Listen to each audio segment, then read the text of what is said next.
Some very cold and blustery images out there on our sky cams this morning. And it's a good segue to this next interview because wandering is a common and potentially dangerous behavior for people living with a dementia-related illness. To help caregivers protect their loved ones with dementia from the potential dangers of wandering, particularly during the wintertime, the Alzheimer's Foundation of America is providing 5 steps for caregivers. That's right. Here with us to discuss those steps, the Director of Educational and Social Services for the Alzheimer's Foundation, Jennifer Reeder, is here. Hi, Jennifer. Thanks for giving us some time this morning. Hi, sure. Thank you so much for having me. So obviously we don't want to be thinking about this in the winter, but that's why you're here to give us some tips and steps to keep our loved ones safe, because it does seem like every year, maybe 2 years, we do have a story up here in northern Michigan about someone who has wandered away, whether that's a police advisory to be on the lookout or a missing persons alert or something of that nature. So give us the rundown. What are the most common types of concerns you're getting as it relates to this? I think that it's really difficult at times for an individual, and I think it's always important that we kind of normalize the behavior, right? Because if any of us are inside for an extended period of time and not getting that physical activity that we're used to, any of us are going to feel a bit irritable. We may feel agitated and want to leave the home. Right. And this is exactly what's happening for someone with Alzheimer's disease. So if the person's used to being able to get that stimulation throughout the day, we have to ensure that the person is still able to get that physical stimulation, mental stimulation, as well as social stimulation too. Otherwise, the person may attempt to leave the home to be able to seek out what it is that they need. Cabin fever is a real thing, particularly during these months, I imagine. And so we got 5 steps that'll help caregivers control this situation and hopefully save the life of a loved one. So walk us through, what are these steps? Sure. So, first off, we want to always think about what we can do to prevent a person from leaving the home.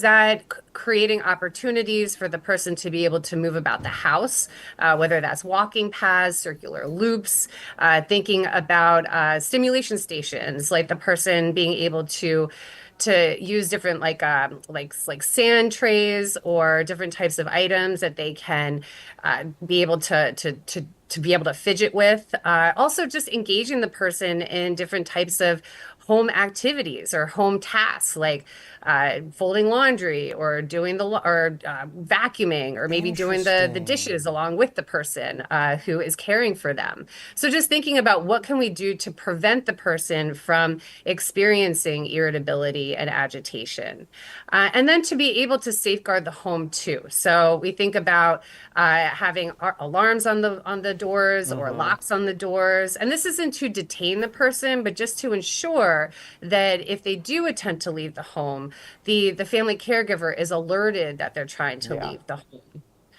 Good idea. And then we also want to think too about making sure that there aren't any tripping hazards around the house as well. So extension cords or any types of throw rugs. And many other steps as well. I'm not sure if there was something else you were asking me there. No, you're doing fine. The first thing you mentioned just about countering the boredom or just the need to keep busy. I mean, that's good advice for all of us in the winter time for sure, especially if you've got kids at home. We've had a couple of snow days in a row here this week, so definitely can understand that for all of us. Yeah. If something does happen, what's the first step for a caregiver, short of calling 911? You head out and look. How do you handle something like that? Well, it's always good to have a safety plan in place. So when we create a safety plan, if the person with Alzheimer's disease is able to contribute to creating that safety plan, even the better. But so we want to think about making sure that we have a recent photograph on hand, medical information, thinking about people we can call, knowing our neighborhood. Are there busy highways? Are there bodies of water? If the person has left the home before, have they gone somewhere? So checking those areas. Is the person left-handed or right-handed? Some studies show that a person with Alzheimer's disease is more likely to go in the direction of their dominant hand. And then also what we need to communicate to authorities. That's really, really important. Making sure that when we do call 911, that we let them know that the person has Alzheimer's disease, what are potential triggers for the person, and is there a type of approach that is really helpful for the person to ease their distress if they are in any type of distress when the authorities do find the person. Now, Jennifer, how prevalent is this issue? Is this happening? Is this a very common problem, or is this something that we are protecting against just in case?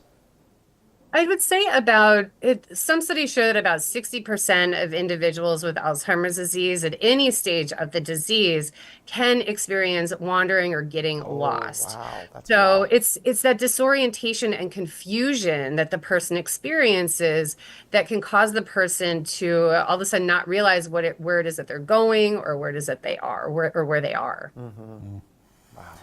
Well, where can you direct us for resources? Finish out that list of tips. I mean, what else do you want us to know, and how can we better educate ourselves? So we always recommend that people call our helpline. Our helpline is nationwide, toll-free, and staffed by all licensed social workers who are thoroughly trained in dementia care. So if you are trying to figure out how to create a safety plan, or you are trying to understand what types of activities might be helpful for the individual, we can help with that. So we highly recommend that you call our helpline, and people can reach out at 866-232-8484, or go to our website and chat. We have a chat system where people can communicate in over 90 different languages. Now, Jennifer, we have less than a minute, but I'd love to just get your quick answer on this. Sure. Someone has wandered off. You got them back home. Maybe you had to get the police involved, but they've been out for a bit of time. What should you be doing once you get them back comfortably in your house, especially if they're feeling very anxious from wandering off? It's so important that if the person is in distress, just like for any of us, again, we want to feel safe. We want to feel comfort.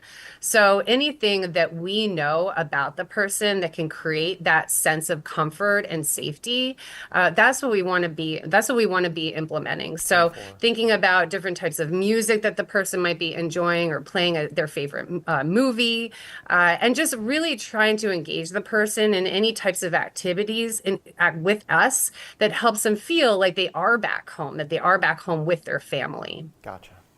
All great stuff. Jennifer Reeder, the Alzheimer's Foundation of America, and we will share the full interview and more information on our website at 9and10news.com. Thanks for being with us, Jennifer.